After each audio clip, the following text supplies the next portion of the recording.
Ukraine is very close to victory. Russia armored vehicles convoy destroyed in Ukraine's Himars attack.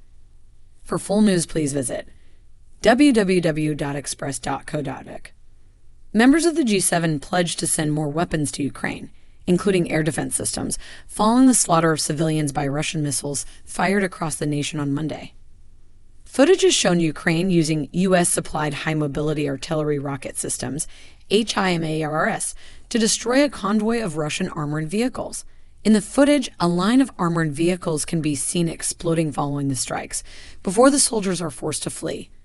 The latest showcasing of Western weaponry follows further offerings from the G7 after a meeting was called last minute on Tuesday to discuss a reaction to the brutal mass bombings across Ukraine on Monday. The footage shows a number of explosions occurring along the battlefield as targeted missiles destroy roughly a dozen vehicles. The Russian fleets appear to be caught unawares as the long-range bombs explode on top of the convoy. Sharing the post, a social media user wrote that this is why Ukrainians love HIMARS, as the Russians appear to scramble for safety during the long-range attack. The missile system is capable of firing from up to 50 miles away from the front line of fighting, and 4 more were pledged to Ukraine on Tuesday.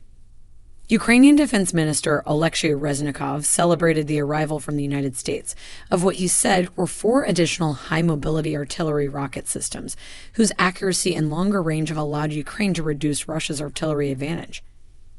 HIMAR's time, he wrote on Twitter, was a good time for Ukrainians and a bad time for the occupiers. The United States said it was speeding up the shipment of NASAMS air defenses to Ukraine as well, in light of Monday's attacks.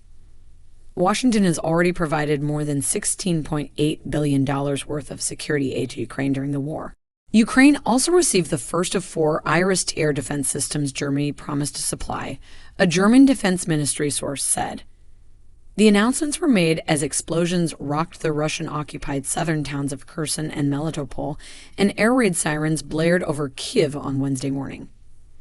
Fear among the Ukrainian people is still rife just 2 days after Russia unleashed a barrage of missiles on towns and cities across the nation in a major escalation of the conflict.